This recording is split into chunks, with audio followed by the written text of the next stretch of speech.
with us. I like to say that whether you're a first-time guest, a long-time member, or somewhere in between, welcome. We're just glad that you're here. If you have a Bible with you, open it up or turn it on. Go to the book of Numbers. That's not difficult to find. It's in the first part of the Old Testament, Genesis, Exodus, Leviticus, and then you have the book of Numbers. Find Numbers chapter 13, and we're going to look at the whole chapter today. I'm going to read it. We're going to try to unpack it. And then we're going to look at a handful of verses in chapter 14. Then also find your message notes, and let's get started. So just a show of hands, at least from those of you who are willing to participate. How many of you have seen the movie The Wizard of Oz? Even the guys. Yeah, because I know it comes across as a girls' movie. Sorry, girls, but it sort of does. You know, I'm old enough to remember that when a movie like The Wizard of Oz came on, it came on once a year. So some of you are not old enough to remember life before DVDs, but I could remember life before VHS and before Beta. It's going back there, right? I remember when a VCR would cost about $800, and I think you can find those occasionally for like $25. You can buy them for almost nothing at a secondhand store. But you know, back in the day, movie theaters during the summer might re-release a movie like The Wizard of Oz, but you know, mostly as a kid, you look for it to come on once a year. And every kid knew when it was coming on because it would, you know, sort of go around the school. And if you didn't watch it on that Sunday night, it'd be a whole calendar year probably before you got to see it again. Well, for those of you who haven't seen it, and for those of you who are getting a little older, let me just open up this file in your mind. The Wizard of Oz is about a girl named Dorothy who is swept away from her home in Kansas by a tornado, and she is dropped into this magical land of Oz, not to be confused with the Band of Oz. Now, to get back home, she has to follow the yellow brick road, and that's supposed to lead her to the Emerald City, where she hopes to find the wizard who she believes can get her back home. And then, of course, along the way, she meets a few new friends, a scarecrow who's looking for a brain, a tin man who wants a heart, and a cowardly lion who wants courage. Now, just as a side note here, the book, and don't you hate it when people say, well, the book is a lot better than the movie?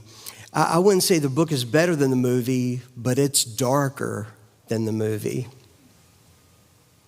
And it explains to you why there are some of these issues, and why the scarecrow wants a brain, and why the tin man is tin and he's looking for a heart, and why this lion has lost its courage. It's kind of interesting. Well, in their journey to the Emerald City, they face some pretty big challenges, like flying monkeys, dark forests that are full of danger, and of course, some witches. But in the end, here's what they discover. It's very powerful. They discover that what they're looking for, what they've been trying to find, is already inside of them.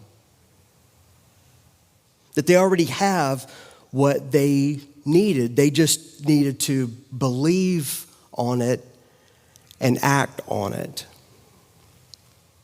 Now, this is not exactly like the children of Israel, but it's a lot like the children of Israel when we meet them in Numbers 13.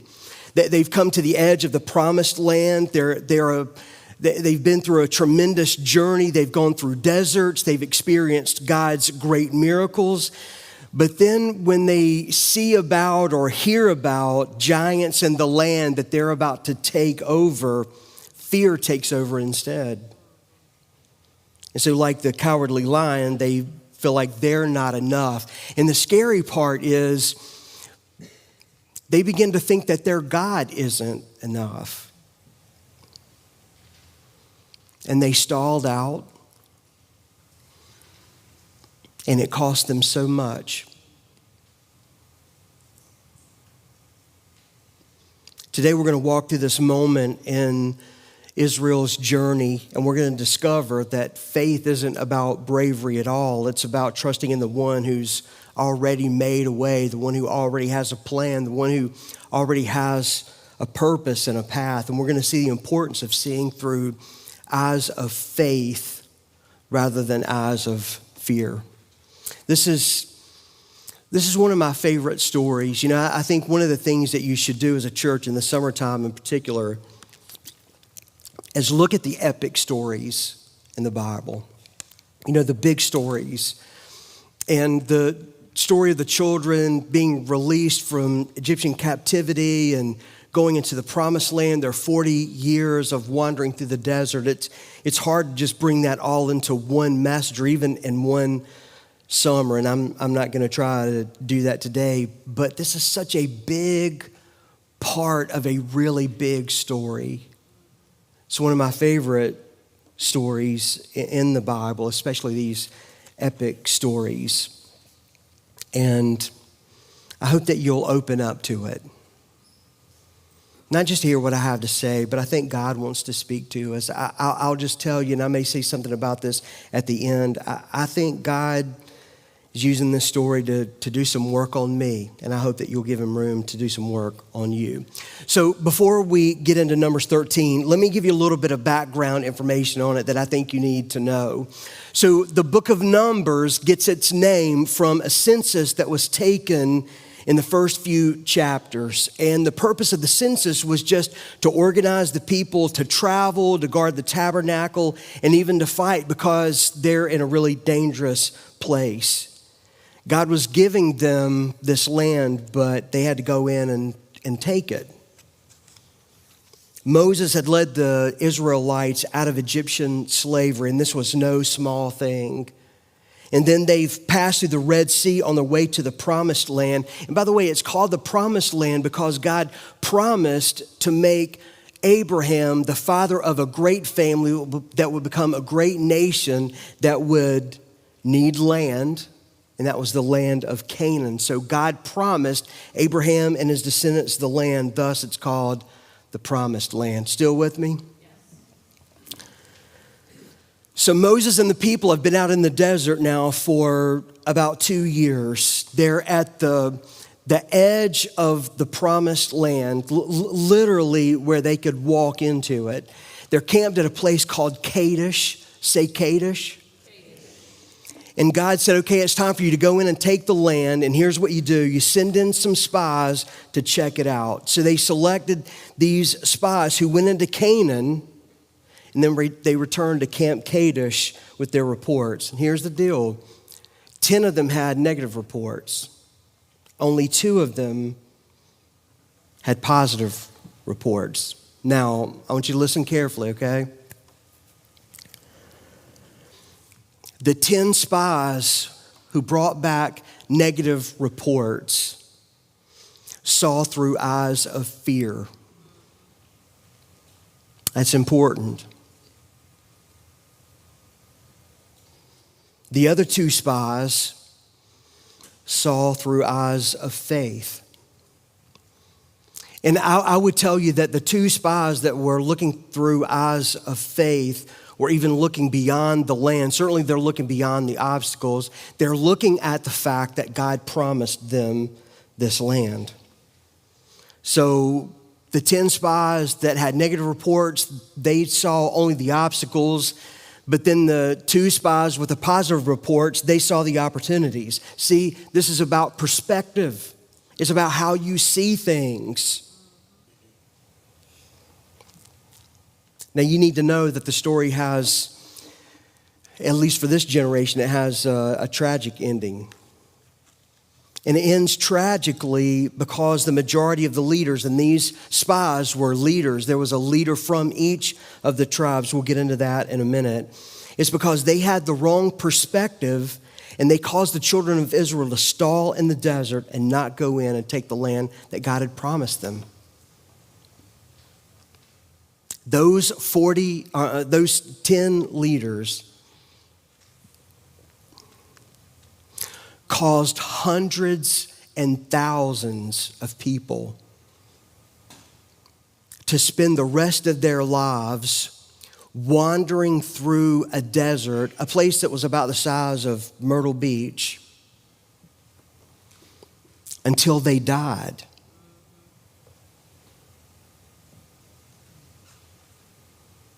Because they had no faith. I mean, think about that. The decisions of 10 people impacted an entire generation of people. And that's the importance of leadership. In fact, John Maxwell says that everything rises and falls on leadership. Leadership is important. Leadership matters. It matters in your home. It matters in your church. It matters in your community. It matters on school councils. It matters at every level of society. Okay, let's get into Numbers 13. Still with me? Numbers 13, verse 1. The Lord now said to Moses, "Send out men to explore the land of Canaan, the land that I'm giving the Israelites. Send one leader from each of the 12 ancestral tribes."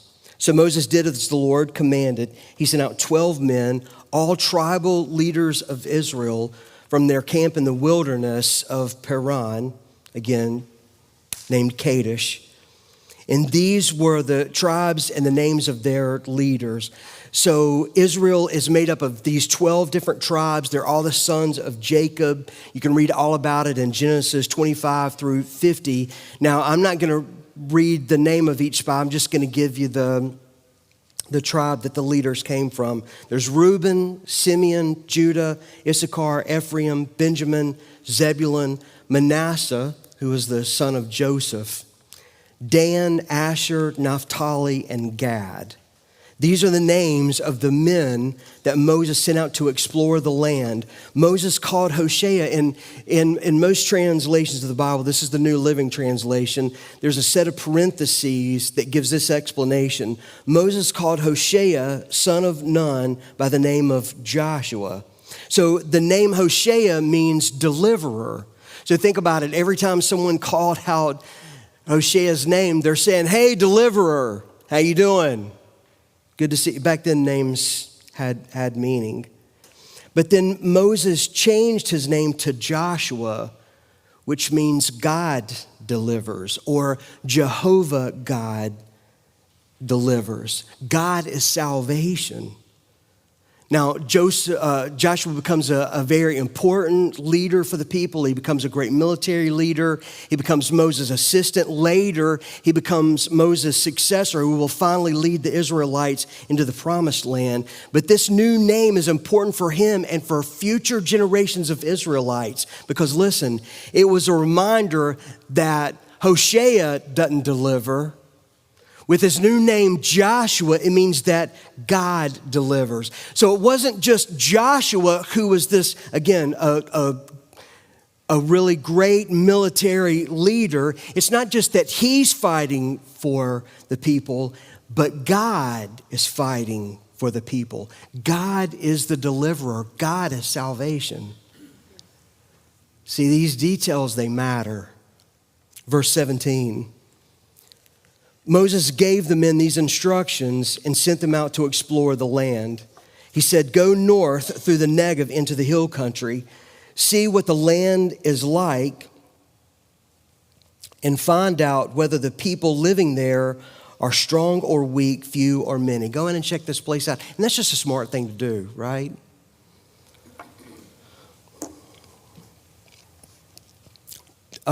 Is it good? Is it bad? Do their towns have walls? Are they unprotected like open camps? Is the soil fertile or poor? Are there many trees? You know, these are important things when you're going to try to build a culture out in it. Do your best to bring back samples of the crops you see. And then again, we have this note from the author of Numbers. It happened to be the season for harvesting the first ripe grapes. It comes into play here shortly. So they went up and explored the land from the wilderness of Zin as far as Rehob near Labo Hamath. Going north, they passed through the Negev and arrived at Hebron, where Hamim, Sheshai, and by the way, if I was mispronouncing these names, would you know? Nope. So listen, that's a secret there. You just say them like you got it. And most of the time, people won't really know. But here's why he's listing these out. They're all descendants of Anak. The ancient town of Hebron was founded 7 years before the Egyptian city of Zoan. So look, he's given historical details here. When they came to the valley of Eshcol, they cut down a branch with a single cluster of grapes, so large it took 2 of them to carry it on a pole between them. They also brought back samples of the pomegranates and figs. That place was called the Valley of Eshcol, which means cluster. And you can understand why, right? And it was named so because of the cluster of grapes the Israelite men cut there. And this is where the story changes. It transitions. And this is important. This is when the spies return with their reports. After exploring the land for 40 days, the men returned to Moses, Aaron, and the whole community of Israel at Kadesh in the wilderness of Paran. They reported to the whole community what they had seen and showed them the fruit they had taken from the land, which had to be impressive, right? This was their report to Moses. We entered the land you sent us to explore, and it is indeed a bountiful country. A land flowing with milk and honey, not cow's milk and not bee honey, sheep's milk and date honey. So a little bit different. Here's the kind of fruit it produces. And the people had to be really excited. And then there's this but in verse 28. But the people living there are powerful and their towns are large and fortified. We even saw giants there, the descendants of Anak. The Amalekites live in the Negev, and the Hittites, Jebusites, and Amorites live in the hill country. The Canaanites live along the coast of the Mediterranean Sea and along the Jordan Valley. But Caleb tried to quiet the crowd, the people, as they stood before Moses. So just imagine, they're excited over this great report, but now they're hearing about these fortified cities and names like the Moabites, Jebusites, Hittites. These are strong tribal people. They had a reputation of doing terrible, horrible things to other people. They did things to people in war that I don't really even want to talk about in mixed company. So the people go from this high to this great low. I would imagine that the murmur has turned into this, hey, let's just forget it and stay here in the desert sort of conversation. But Caleb, one of the spies that had a good report, he tried to quiet the people as they stood before Moses. Let's go at once and take the land, he said. We can certainly conquer it. But the other men who had explored the land with him disagreed. We can't go up against them. They're stronger than we are. So they spread this bad report about the land among the Israelites. The land we traveled through and explored will devour anyone who tries to go and live there. All the people we saw were huge. We even saw giants there, the descendants of Anak. Next to them, we felt like grasshoppers, and that's what they thought too. Here's the point of the story that I want you to grab hold of today. The spies of Israel let fear stop them from doing what God wanted them to do. Fear.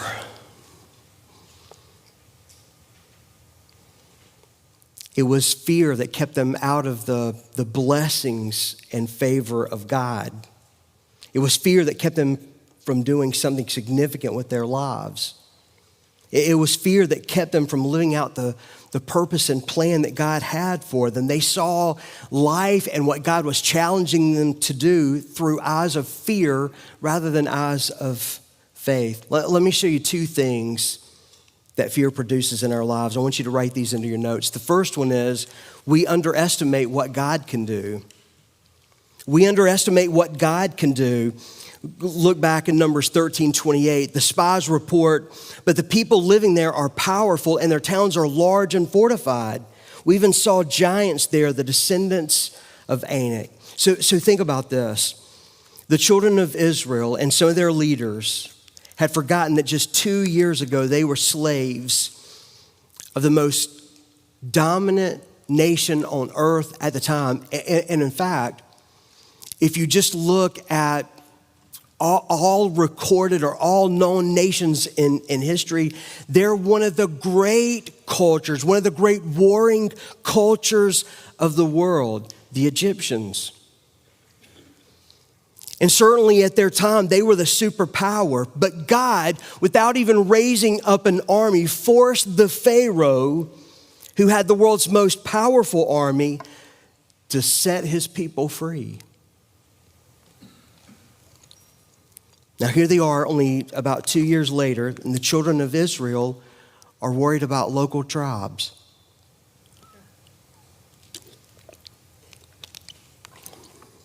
Have you ever noticed that the longer you look at a problem, the larger it grows? This is how molehills become mountains.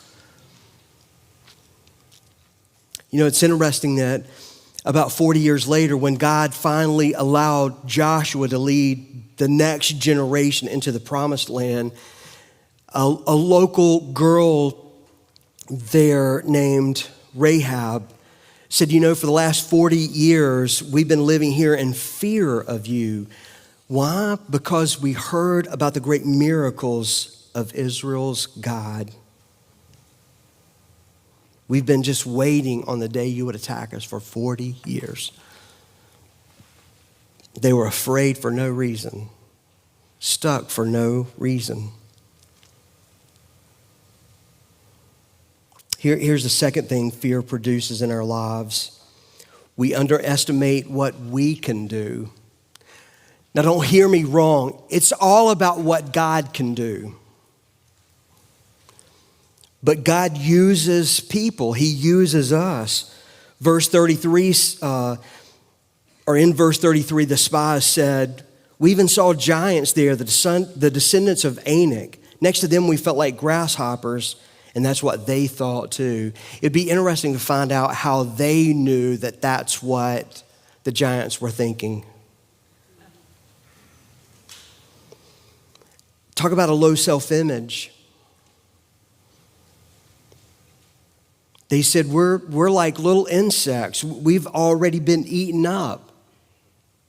And even though they were not literally eaten up, they may as well have been. They're thinking, we can never do this. It's just too big of a project. Let me tell you something, and your pastor is an example of this. God doesn't use people based on their abilities. He uses people based on their availability.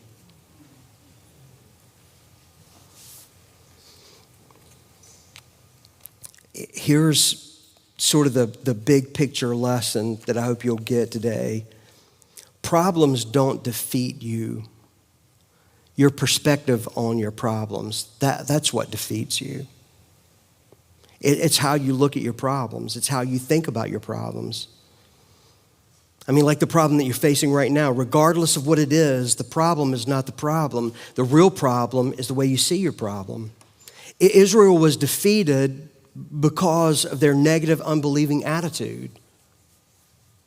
So whenever you have this negative, unbelieving attitude, or you're seeing all the obstacles rather than the opportunities of something God has called you to do, remember what Jesus says in Matthew 19:26. With men, this is impossible, but with God, all things are possible.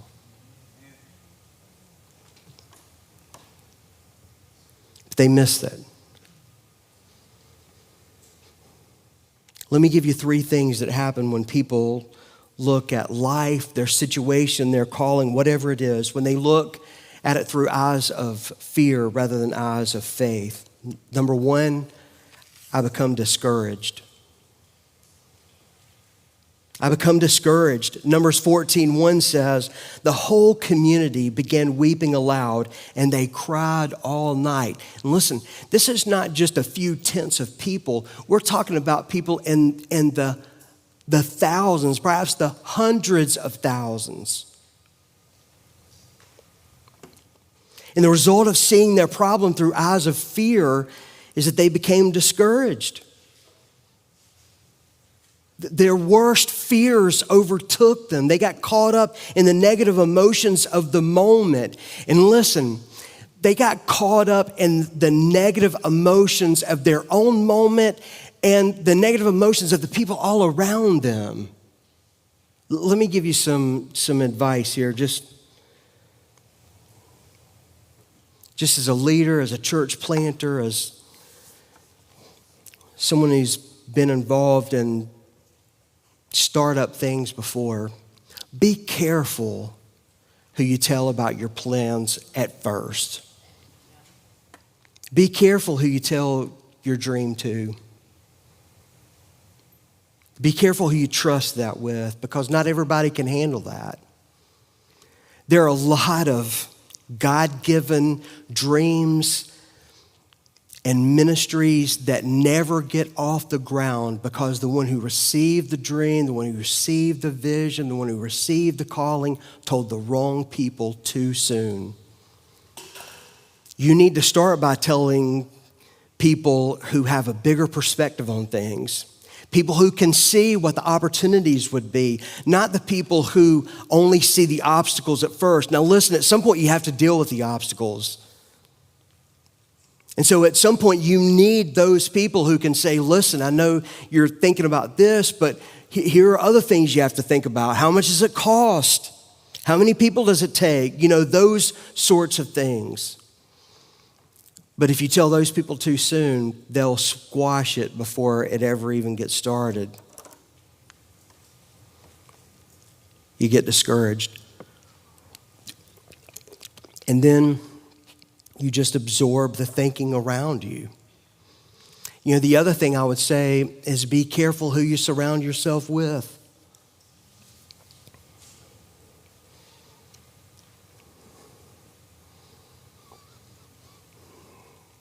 I mean, it's not like there were a handful of crybabies in this crowd. It was full of crybabies. And if you hang out with crybabies all the time, guess what you become pretty soon? People are like soybeans. You know why soybeans make a good filler in foods? It's because soybeans don't have their own taste. They absorb the taste around them. So if you mix, soybeans in with hamburger, the soybeans absorb the flavor of the hamburger. And you absorb the flavor of the people that are around you.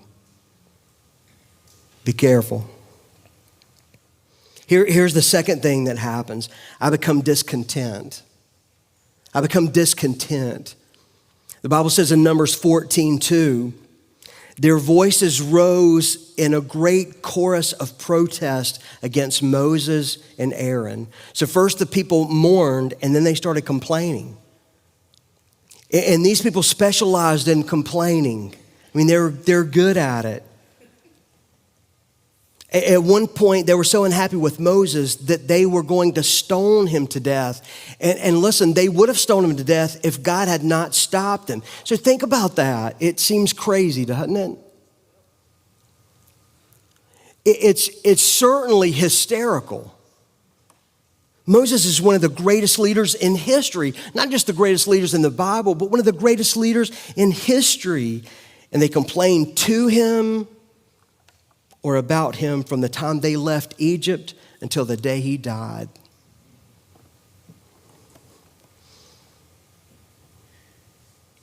Over the years, I've learned that people who feel like failures usually become great critics. Great in the sense that they're large critics or largely critical, and great in the sense that they're really good at it. See, people who don't feel good about themselves like to complain about those who do. People who they don't feel like they've done enough with their life will complain and do what they can to discourage other people who are trying to do something with their lives. You know, one of the things I was thinking about recently with our students coming back from camp, thinking about, as a church, we need to encourage what they experienced. Because I remember years ago when I was a pastor, but I worked with another organization during the summer to help them do summer camps, and I was the camp pastor there for about 4 weeks out of the summer for 3 or 4 different seasons. And one of the discouraging things was that these kids would come there and they would have an experience that was a life-changing thing. And in fact, I'll just tell you, you would be shocked to know how many pastors, worship leaders, missionaries, when they give their testimony, their lives were changed at summer camp. That's where God called them, or they first heard God's calling on their lives. But these kids would come, they would have an amazing experience.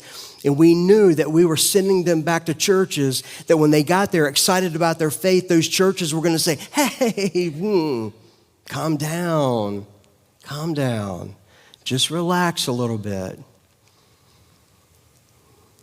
You went to summer camp, you got all pumped up about Jesus, welcome home.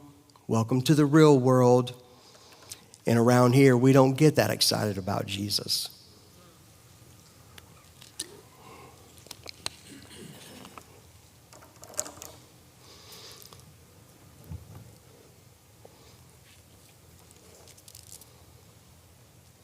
When the Israelites had the chance, this opportunity to do what God called them to do, and they didn't do it, they started blaming their leaders. They blamed everyone but themselves. Listen, some of you who sit on the sidelines and you critique, whether it's something with church or something maybe it's with students, maybe you're just at an age in your life when you're pretty sure that there were some opportunities you didn't take when you were younger that you just can't take now. You feel bad about that? Well, instead of sitting on that, why don't you encourage some people around you to take advantage of opportunities that you didn't take advantage of? Be a cheerleader. Be an encourager.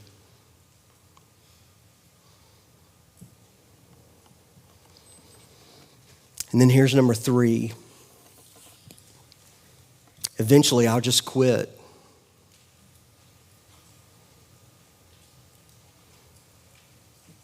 Fear will make you want to quit. Look at Numbers 14:3. The people said, like this chorus, "Why is the Lord taking us to this country only to have us die in battle?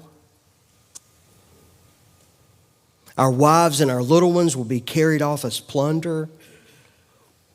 And this is the line that gets me. "Wouldn't it be better for us to return to Egypt?" Imagine that. Let's just go back to the good old days when we were slaves in Egypt. It's just so typical. They're lamenting a time when they were slaves and their ancestors were slaves for 400 years.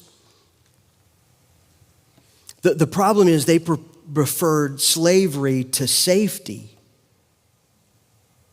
They'd rather live as slaves emotionally, relationally, and spiritually than risk freedom. They'd rather go back to Egypt to be slaves than to take the risk of putting their faith and trust in God, the God who has done nothing for them but keep his promises. And again, the tragic thing is that these people lost their momentum and died in the desert when all they needed to do was just have a different perspective.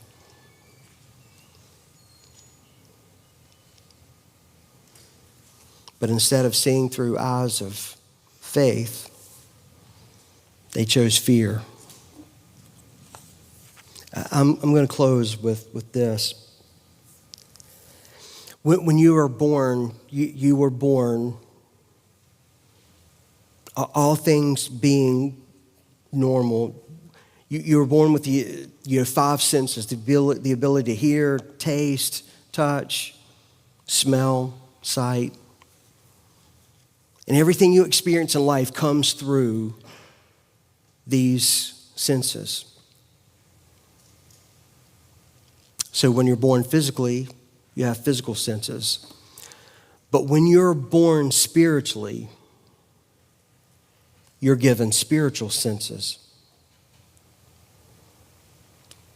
Spiritual eyes, spiritual ears, etc. Those of us who are born-again Christians have to stop pretending like the only reality is what we can see and experience through our physical senses. Because we live in a world that is every bit as much spiritual as it is physical. And so you have to have spiritual eyes to see what God is doing in the world. If you're going to do anything great for God, you have to see things the way God sees them. And this has to do with every area of your life, including the area where you need a miracle. All through the scriptures, God is trying to get people to see with spiritual eyes. And one of those moments comes in Genesis 13, verses 14 through 17. You have it in your notes. God took Abraham up on a hill and said to him, "Look as far as you can see in every direction, north and south, east and west. I'm giving all this land as far as you can see to you and your descendants as a permanent possession. And I'll give you so many descendants that, like the dust of the earth, they cannot be counted." He said, "Go and walk through the land in every direction, for I'm giving it to you." He tells Abraham to take a victory lap in land he doesn't have yet.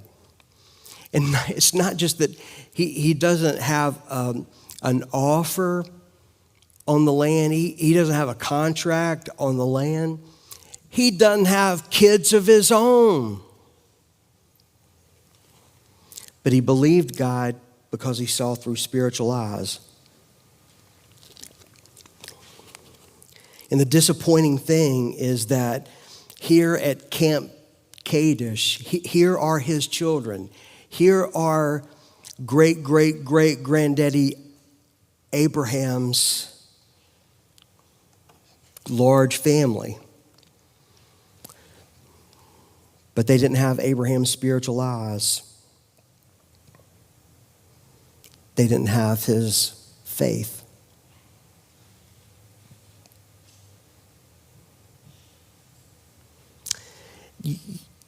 I can't tell you exactly why I'm teaching this message today. I can only tell you that I think God is doing things in the world. He's at work in the world. I feel like he's at work in my life. I feel like he's at work in the lives of my family members. I feel like in some ways he's preparing us for what's next. But I'm not sure what next is. But I want to see through spiritual eyes, through his eyes. And I'll tell you what I know for sure.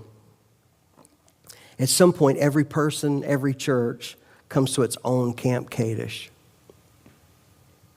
You know, a place where the stakes are high, The risks are great, and you can either move forward in faith, or because of fear, you can settle for comfort, a place of safety and mediocrity, and die there.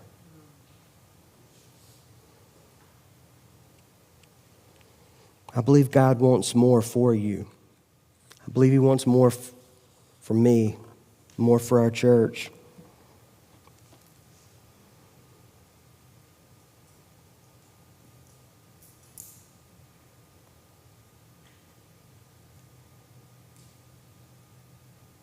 Let's pray together. In fact, if you would, just stand with me. Once you're standing, if you'll just bow your head and close your eyes.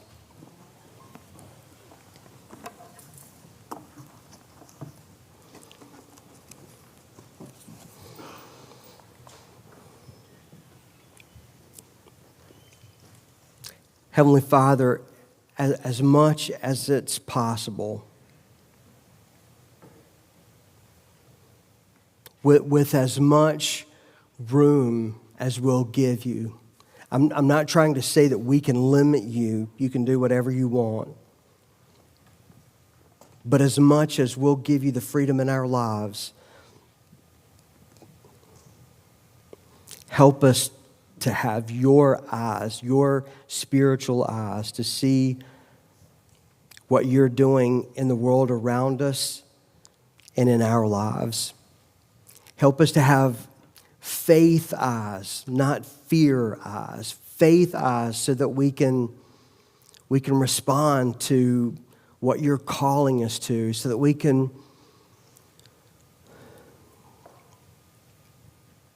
get our mind and our lives around your calling and what you want to do.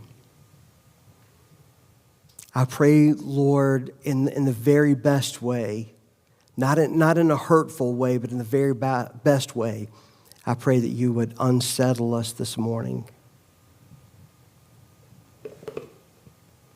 Where we walk out today,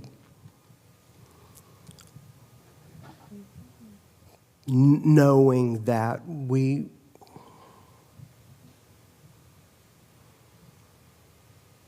we're called for more, to do more, to be more, to take new ground, to do new things, take on new ministries, or